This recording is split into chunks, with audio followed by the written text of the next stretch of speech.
Hey Internet friends!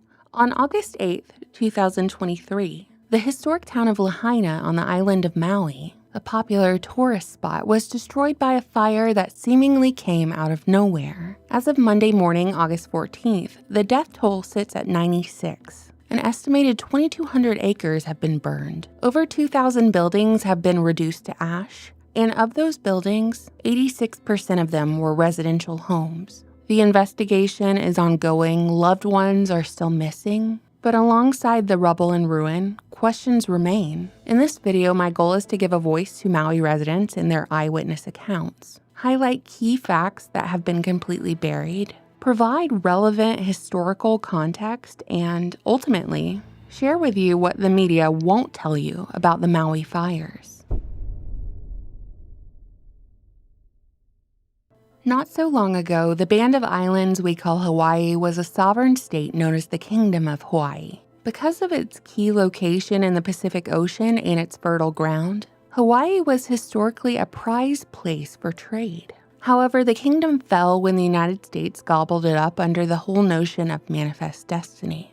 With a little help from the US government, a group of American and European businessmen overthrew the Hawaiian monarchy. You see, the Hawaiian Islands offered a key position for a US military base and would aid in the development of the US as a global superpower. And thus, the final queen of the Kingdom of Hawaii was deposed in 1893. From then on, Hawaii played a key role on the world stage. Just think about it. The Japanese attack on Pearl Harbor, which occurred on December 7, 1941, had a significant effect on the United States and was crucial in influencing the government's decision to enter World War II. It was also key in rallying the emotional support for war from U.S. troops and civilians alike. Nearly a century later, there is open discourse on the idea that President Roosevelt either let it happen, as in he had foreknowledge of Pearl Harbor and did nothing, or he caused it to happen, the same conversation we have about George W. Bush. Alas, Americans would not and could not give their consent to war without a reason. They just needed to be given one. Problem, reaction, solution.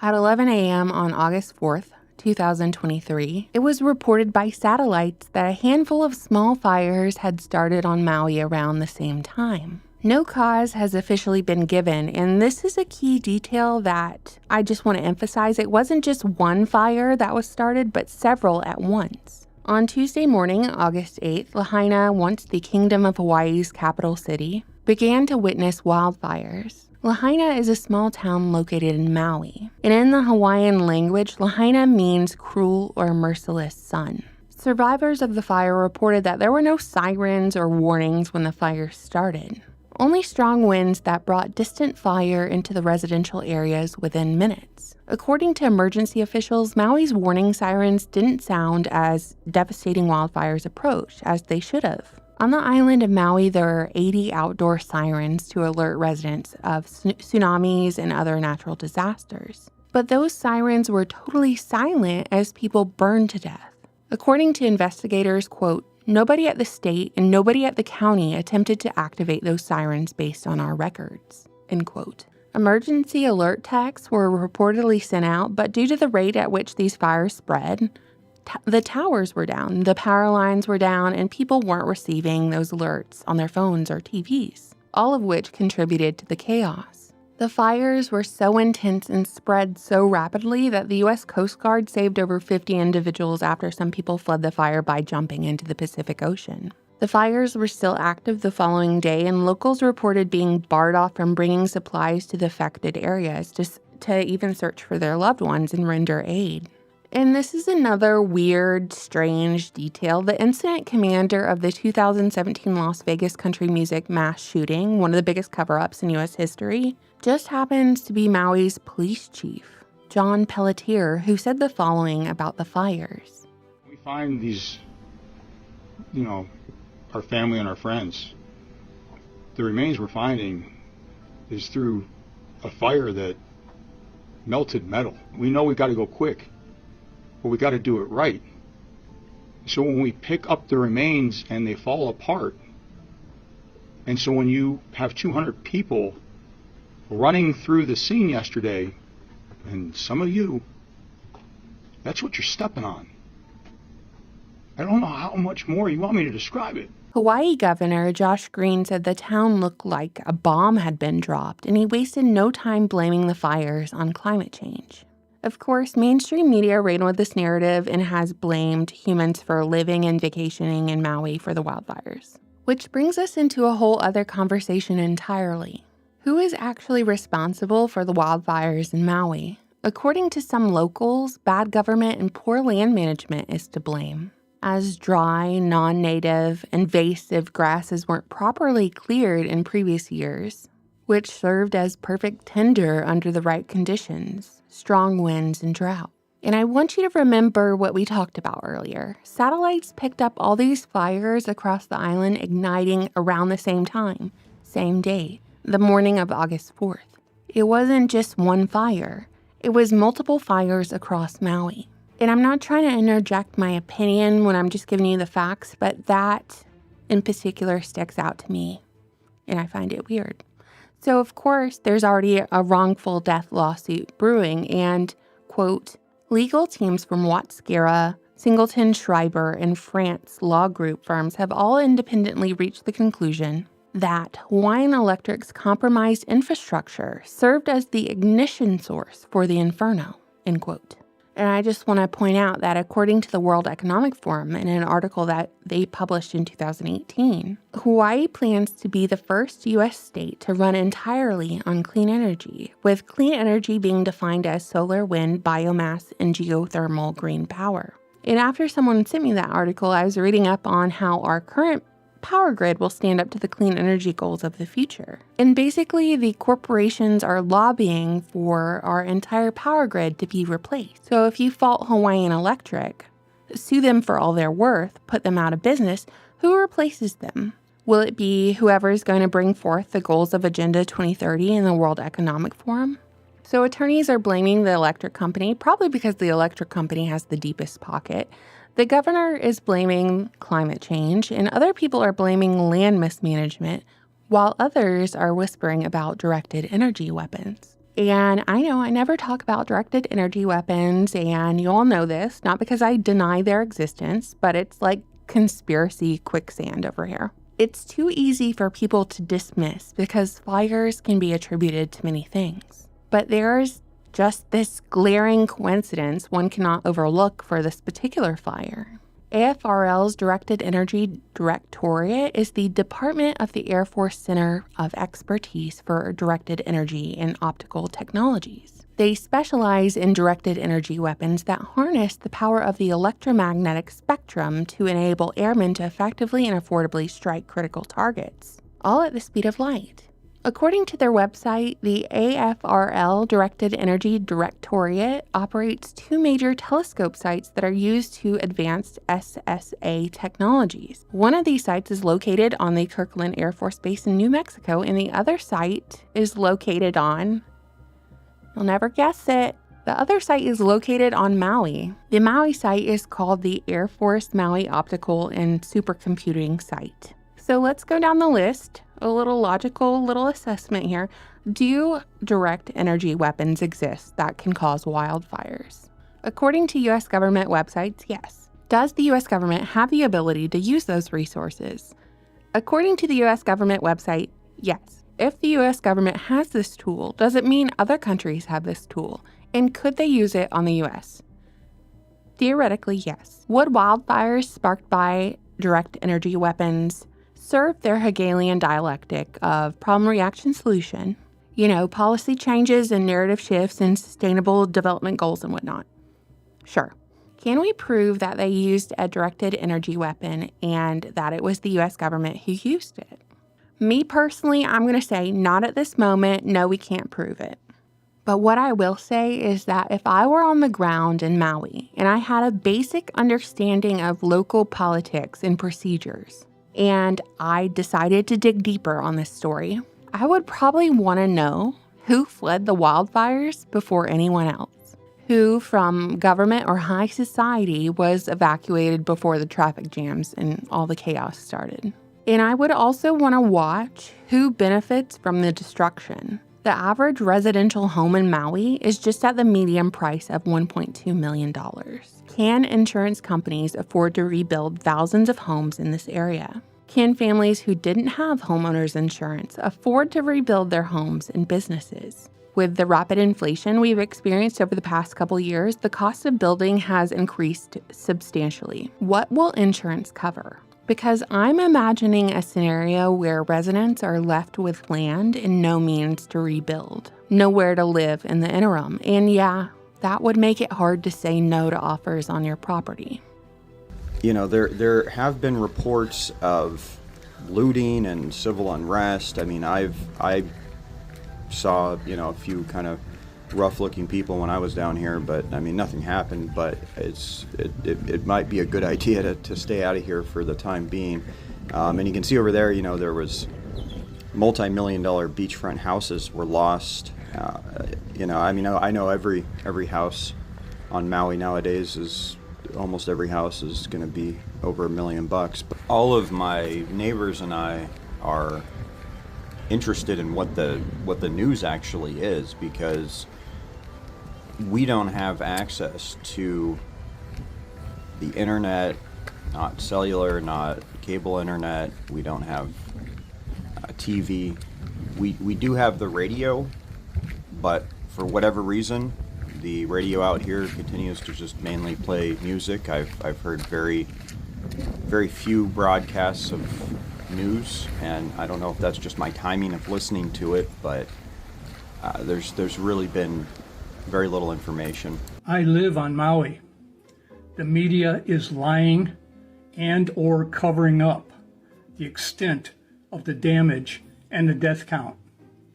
I personally know people that are telling me the death and destruction is way worse than we're being told. I am witnessing the cover-up by the media firsthand. So my final question that the media would never ask is, are we witnessing a land grab at fire sale prices in the future?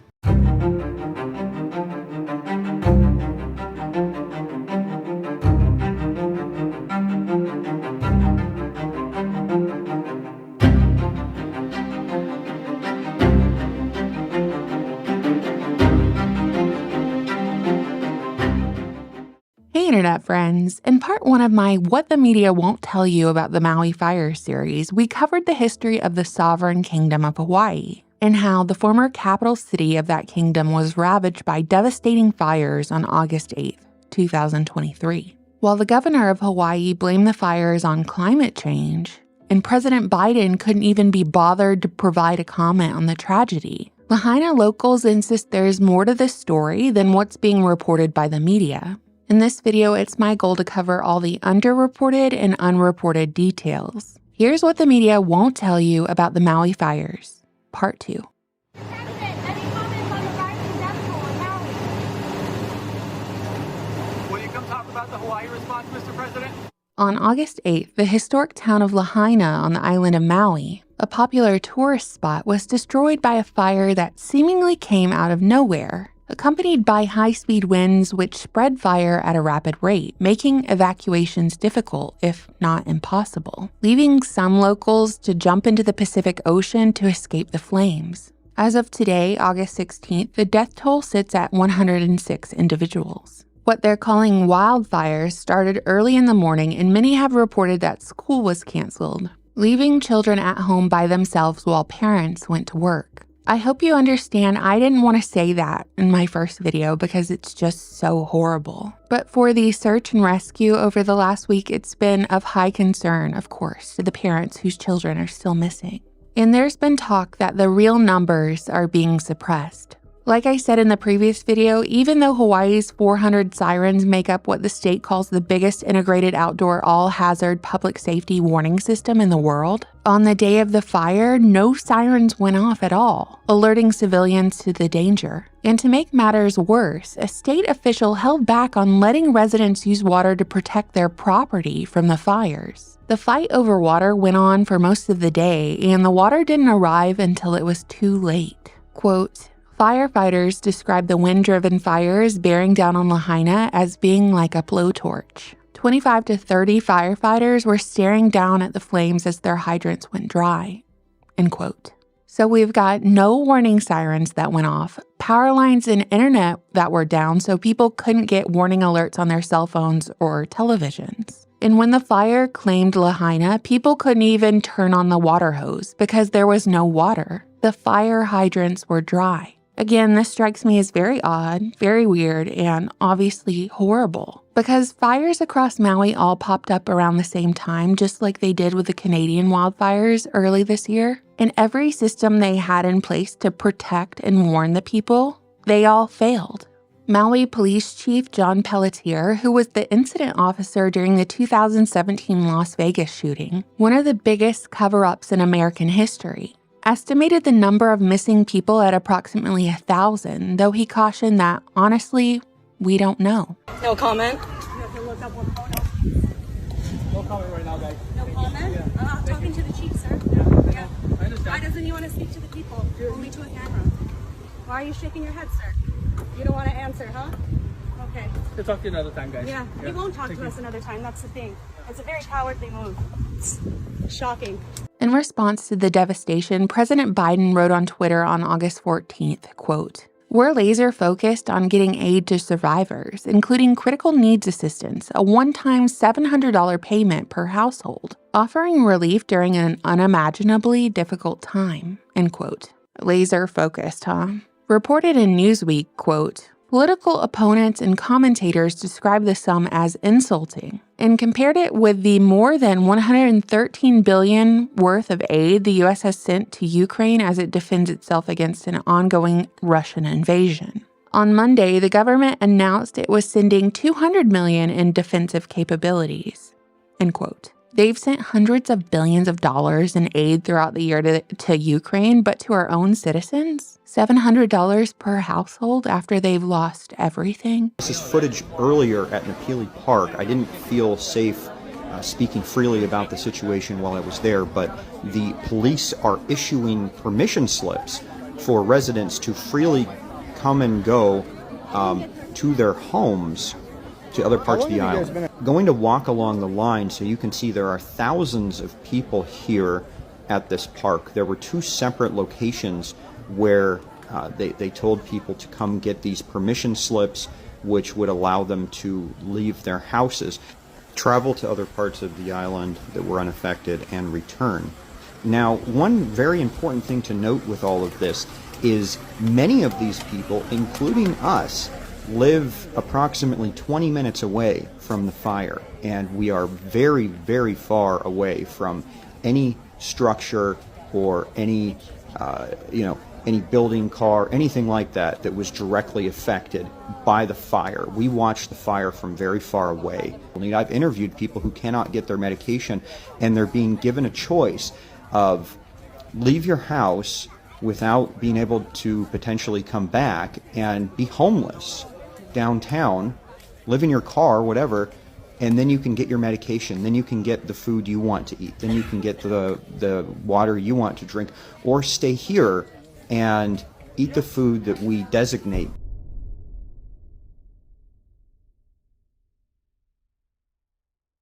There's one road in and one road out of Lahaina, and our own government is blocking aid to the victims of this fire. So those good Samaritans who want to help are having to travel by water to distribute aid.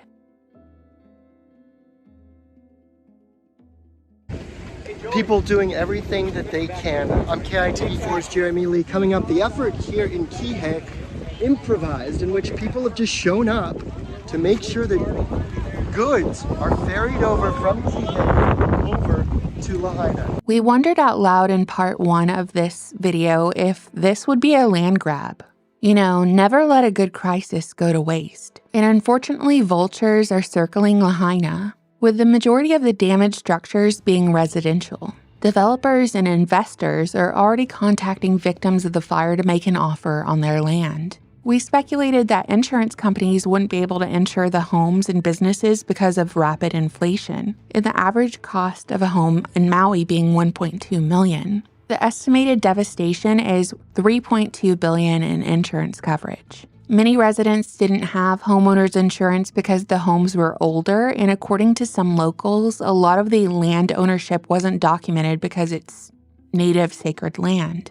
So one can assume the insurance payouts, if they ever do happen, will be a total mess.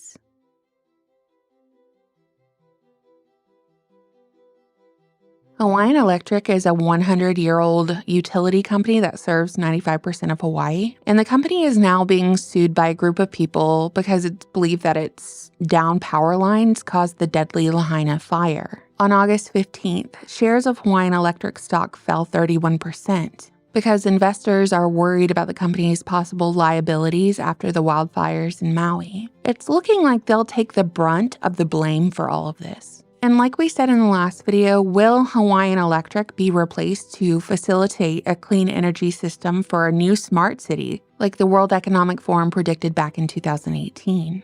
Only time will tell. All of the other stories about how fires started, land mismanagement and government oversight, rumors of explosions, rumors of directed energy weapons have all been quote unquote, debunked by fact checkers on social media websites before anything has ever been investigated to control whatever narrative they've got going on here. I even got censored last night on Instagram for talking about these theories and facts, even though I didn't endorse them directly. Apparently, you can't even read from government websites and say the military's AFRL's Directed Energy Directorate, which specializes in DEWs. As it says directly on their website, very plainly right up front here, is stationed right on Maui.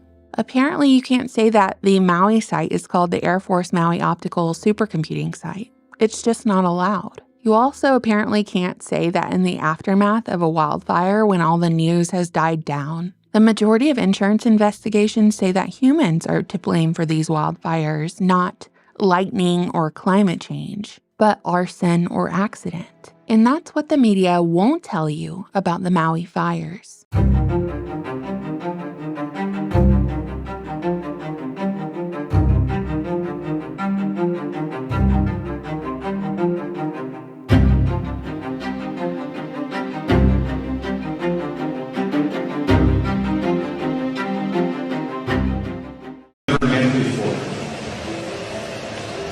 We are a community that relies on family, on ohana, whether by blood or by friendship.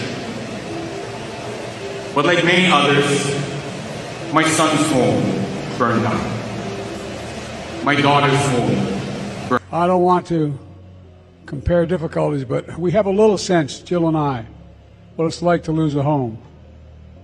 Years ago, now 15 years ago, I was in Washington doing Meet the Press. It was a sunny Sunday. And lightning struck at home on a little lake that's outside of our home, not a lake, a big pond, and hit a wire and came up underneath our home into the heating ducts, the air conditioning duct. To make a long story short, I almost lost my wife, my 67 Corvette.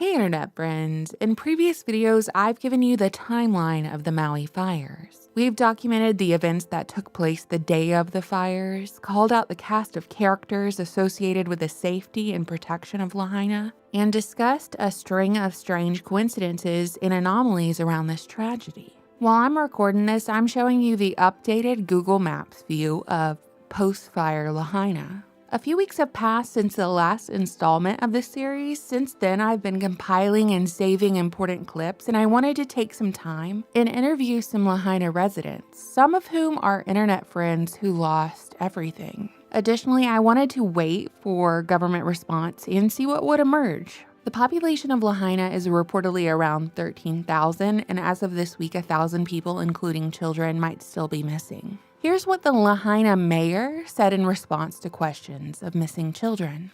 Are there children that have been found, and is there any hesitance to announce that, because that'll obviously just be a different level of heartbreak? I don't know. I wish I Yes, knew you the answer. do.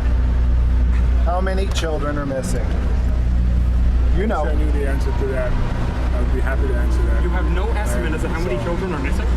I guess Nothing? we can end this right now if you guys want. Sorry. This is one of the biggest questions that the people of Lahaina have, but you don't want to answer it. It always takes one or two to ruin it for everybody. Please, this is our first time. Well, we could say that about you. You ruined it for everyone. You're welcome to say it. You're the media. You can say whatever you want. You're a disaster. The Maui department, okay? The press show is over. Yeah? Right, so he's not gonna answer my done. question. Thank you. Yeah, take pictures of me. There's no need for hacking. You're with Maui police, right? Yeah, he's done with the press I conference. appreciate your patience, sir. Yeah, Get out of my way. Who are you? with the Maui Police Department. Okay, and what's my crime? You're literally pushing The me. press conference is I over. don't f***ing care. Can I just say that, yes, we all hate gotcha journalism, but this was not gotcha journalism. This was a legitimate question and concern of many. And the body language, tone, and treatment of these questions from these individuals is not reflective of people who are saddened, shocked, or anything. They just look defensive. Like I mentioned in previous videos, it really looks like the Hawaiian Electric Company is going to take the blame for all of this. But one thing that needs to be said is that Hawaiian Electric wasn't responsible for not managing the dry tall grasses that served as an accelerant to the fire. Hawaiian Electric was not responsible for not sounding the sirens. Hawaiian Electric was not responsible for keeping the water from Lahaina during the fire's peak hours. Hawaiian Electric wasn't responsible for barricading the roads while people tried to flee, as reported by the Associated Press finally on August 24th, after many citizen interviews said that the roads were barricaded and blocked by police. And as far as I know, Hawaiian Electric wasn't responsible for the disaster crisis management in the aftermath. Let's take a closer look at some of the characters who were responsible for the aforementioned. Hawaii's government website's called Kaleo Manuel one of 200 inaugural Obama leaders. And the Obama Foundation said that Manuel believed that ancient wisdom will help save the earth. However, reports say that Manuel is blamed for delaying the state's permission to use water from the West Maui stream. His reluctance to act may have made it harder to save Lahaina from the wildfire. Manuel, who, quote, initially balked at West Maui Land Company's requests for additional water to help prevent the fire from spreading to properties managed by the company, end quote, has now been reassigned. He's been reassigned by the state, not fired, and now is being actively defended by them.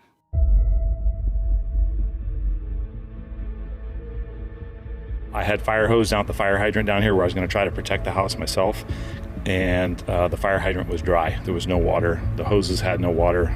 After a complaint that he delayed the release of stream water to fight the fires, Kaleo Manuel was reassigned from being the deputy in charge of the State Water Commission. That led to protests from environmentalists and Native Hawaiian water activists who see Manuel as key to fair distribution of water, including to Kuleana farmers. I'm really deeply concerned with how Kaleo Manuel is being treated in the media in particular, and some of the very nasty, I would say racist in some cases, and anti-Hawaiian articles that have been written about him. Moving on to the next character, we have Maui Police Chief John Pelletier. I just wanted to make a quick mention of some things that have been pointed out about him. First thing, obviously, Pelletier was the police captain in Las Vegas during the 2017 Las Vegas shooting. That they totally covered up, by the way, and we never got a motive for the lone gunman that was allegedly the culprit. 2, on his LinkedIn, it says that he graduated from the FBI Academy. Usually when you graduate from the FBI Academy, you go to work for, I don't know, the FBI? So is he the FBI stooge that serves as the police captain, police chief in these major hot points across the U.S.? I'm moving out of my town if he becomes the police chief here. What did stick out to me was this clip from 2022 where he had 7 complaints filed against him from his staff. Maui Police Chief John Pelletier has been on the job for about 7 months now and has racked up 7 official work environment complaints. The employees who filed the grievances don't want to speak out because of fear of retaliation. There was no leadership, it was a dictatorship. Former Maui Police Department Lieutenant William Hankins had more than 30 years of service under his belt.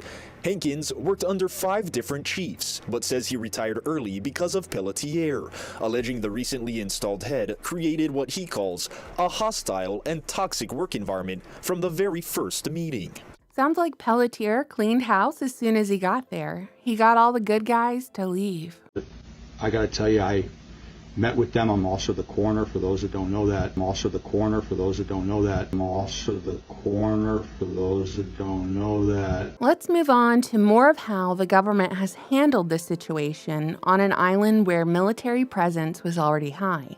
And it should be noted that on a national level, there's been a total media blackout on this situation, which is why I wanted to document our findings on here. So much gets lost in the next big distraction. It's looking like it's going to be threat of virus lockdown next. So let's remember these important details because in my opinion, and not to fearmonger, never to fearmonger, okay? Just like we've been establishing a pattern on this channel of fires, of lack of insurance, of climate change lockdowns, okay? It's all been predicted. Just based on the data we've accumulated on this channel, what has happened in Lahaina could happen in any one of our towns. So when in doubt, paint your roof blue, I guess. I told you in the last video that Good Samaritans were sneaking in supplies to Lahaina by boat because FEMA response has been abysmal. Even though Joe Biden was quote-unquote laser focused, y'all, laser focused on getting Lahaina what they needed. You know, what they needed, anything under $700 per household, okay? However, it's been reported that over the last 10 days that Lahaina survivors are becoming sick from the government-provided drinking water. One citizen said, quote, "We're experiencing now an issue with the water supply. We're being told that the water is not safe to drink. It's also not safe after boiling, which is quite frightening, and we don't know how long these restrictions are going to be lasting on the public. We're also hearing that the potable water being brought in by government officials is making people ill for whatever reason." FEMA confirmed on August 30th that they have no plans of giving more than $700 of aid per household. Let me reiterate, per household. So even if it was per victim, and it's not, but let's say it was, there's a population of 13,000 on Lahaina, and that's $9 million in total government aid being given. But we cash billion-dollar checks all day for Ukraine. I also wanted to include this video from this Hawaiian captain where he says he saw news of the fire and he went straight away to Maui to rescue people and deliver aid, and some of his attempts to deliver aid were blocked. What I couldn't understand is that why did we have to bring supplies with the boats? Why did we have to transport supplies from Ma'alaya to Kahana by boat when everything was on trucks waiting at the roadblock to get in? When we delivered the next day, that night, I get a call from my friend Kamaili Alkan. He tells me he's got 9 pallets of food to go to the Kahana. So we took over 9 pallets of food, water, supplies. Where was the county? Where was the state? Where was the Red Cross? There was no aid for the people there. You know, somehow, even though the government couldn't deliver clean drinking water, they couldn't deliver any water at all, by the way, while everything was burning down. They couldn't sound a single siren. They couldn't help these poor people while they were being burned alive. While all that is true, they weren't able to do any of that. Somehow, in the last couple of weeks, they were able to completely lock down Lahaina. They barricaded the city, and they put up miles and miles of black fencing. And there's even reports of private police and military presence to double down on this total media blackout. And what is, in my opinion, a total cover-up. On ensuring that the media and anyone else can't see what's going on here in Lahaina, West Maui. There are miles and miles of this black fence going up that was not here before, that is obscuring ground zero and making sure no one can see what's going on inside of there from the road. No one can get in there. No one can take any pictures. And then I've also seen these weird foreign police cars showing up, these special police, I'm not sure what to call them. This is a Nissan, but there's quite a large presence of these. To top it all off, they're spraying pink glue all over Lahaina. Reported by NBC, quote, with more of the burn zone searched each day, the charred black earth and ash will soon turn pink, as a water-based glue is applied to prevent winds and rains from kicking it up and running off into the ocean. The EPA says while the glue has not been used extensively on other wildfires, it's environmentally safe, naturally breaking down after about 6 months, or if it's physically disturbed by people walking on it, end quote. So my understanding of this is that they're spraying the ground pink with this pink glue for climate erosion purposes, and it's pink, so it indicates that the area has been investigated. Or I suppose, theoretically, hypothetically, allegedly, in the wrong hands, the area will be sprayed pink on what's been covered up, and the crime scene contaminated in the name of climate change. But hey, it's just more being added on to the pile because they already admit that a lot of the evidence has been destroyed anyway. I know y'all probably want me to cover and ask questions like, how can a normal fire burn cars like this? Why are blue cars, blue roofs, and blue umbrellas left unburnt in the charred remains? But we covered a lot of that in previous videos, and I just want you to remember that Hawaii is a strategic location for the United States military, making it a huge target. And while there is a huge military presence in Hawaii, there's a huge push for investors and even governments to kick locals out of their homeland and use that land to transform it to a build back better situation. Lahaina is prime real estate, and vultures are circling it as we speak. This concludes my entire series. I'm probably not going to do any more videos on this. I will probably put all 3 of my videos on Lahaina together in a comprehensive 30-minute video for a greater understanding. As always, our thoughts and prayers go out to those who were affected by this fire. We pray for justice and healing for all those who were wronged. And personally, I pray for discernment for all of those who have watched this go down.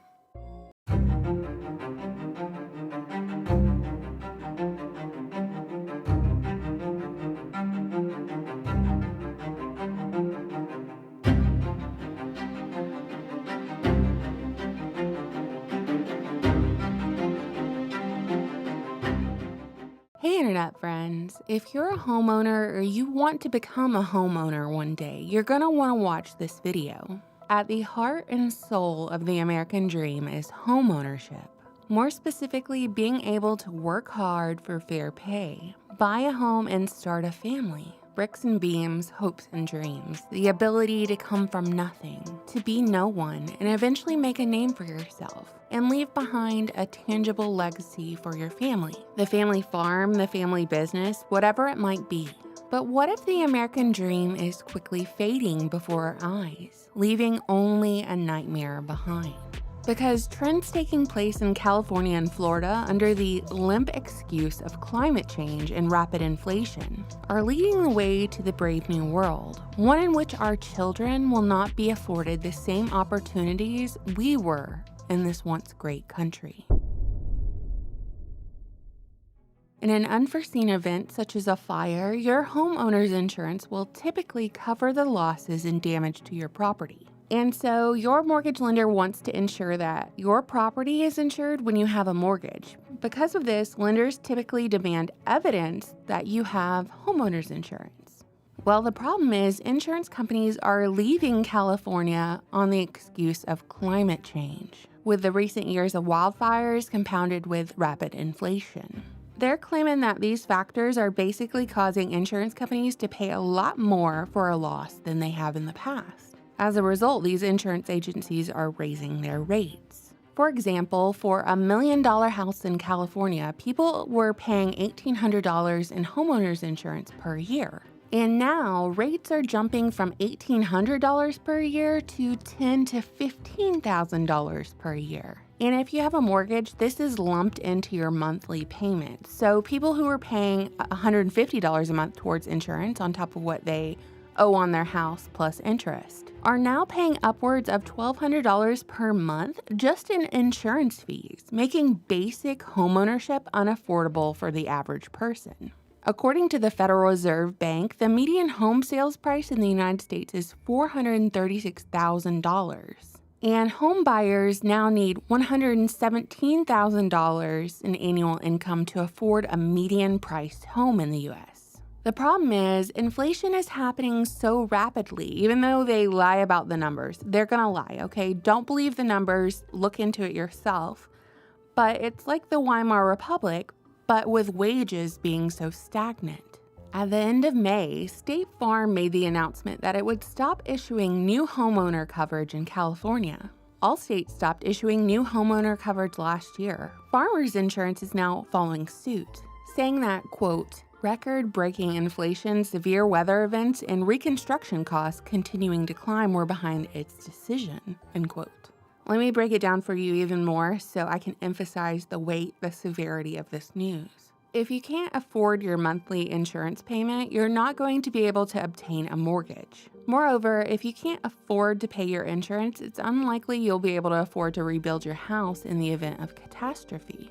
Big name insurance companies are leaving California simply because they can't stay in business. So it's setting up this situation where we have a wealth gap that is widening at lightning speed, where only the wealthy can own a home, or a situation where only the BlackRocks of the world can buy a block and rent it out and afford the insurance. Meaning they're forcing citizens out of California, and those citizens will inevitably flow into other states, bringing their politics and inevitably voting for the same policies that have doomed California. What's interesting about this California insurance news specifically is that rural areas are seeing more of an increase in rates than cities, so people are moving into the cities or becoming renters to avoid the cost. And from where I'm sitting, it's giving new meaning and clarity to Agenda 2030, Agenda 21, and the push for these 15-minute cities. The government's reclaiming land and making them national parks, and the lines and boundaries of nations being erased, only to be replaced by super cities. And it used to be that you could buy your house and it was a solid investment, an asset.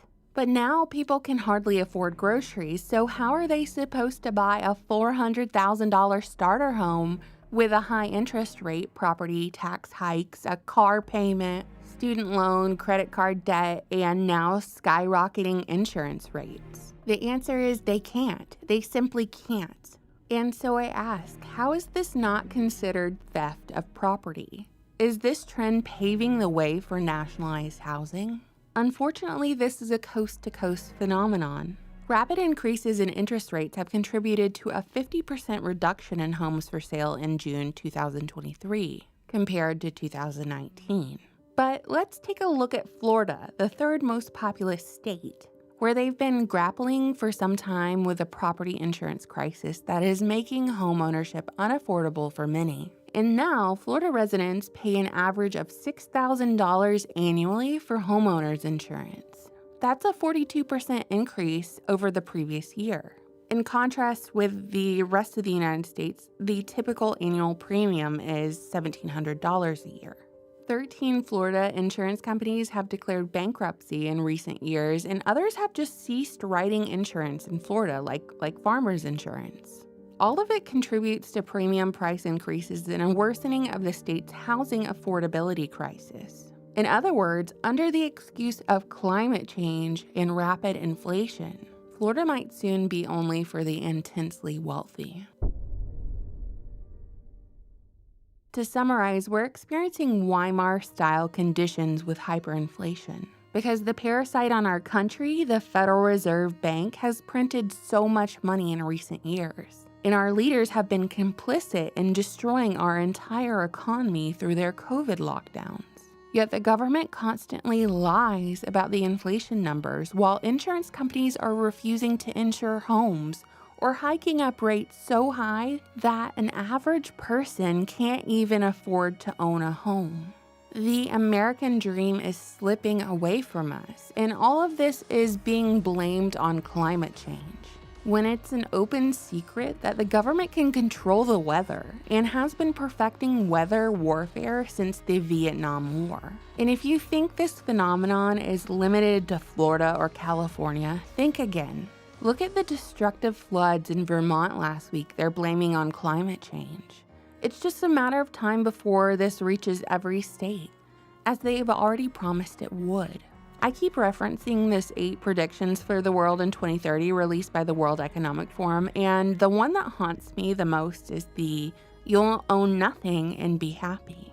That's exactly what is happening here, y'all, and the pace at which things are changing is unprecedented. This video isn't really about the bricks and the beams, the houses and the land as I referenced in the beginning. It's about the rapid theft of hopes, dreams, opportunities, and freedoms.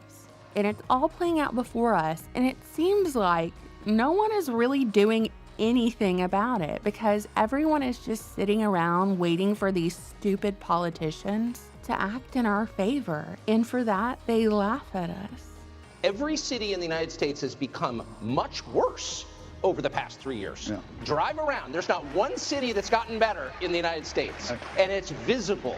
Our economy has degraded, the suicide rate has jumped, public filth and disorder and crime have exponentially increased, and yet your concern is that the Ukrainians, a country most people can't find on a map, who've received tens of billions of US tax dollars, don't have enough tanks. I think it's a fair question to ask, like, where's the concern for the United States in that? Well, it's not my concern.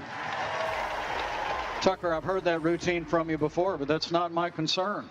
Anyway, what do you think, internet friends? You know, I always look forward to your comments. Thank you so much for watching, subscribing, supporting my channel on Patreon, and purchasing my book, The Deep State Encyclopedia. Bye.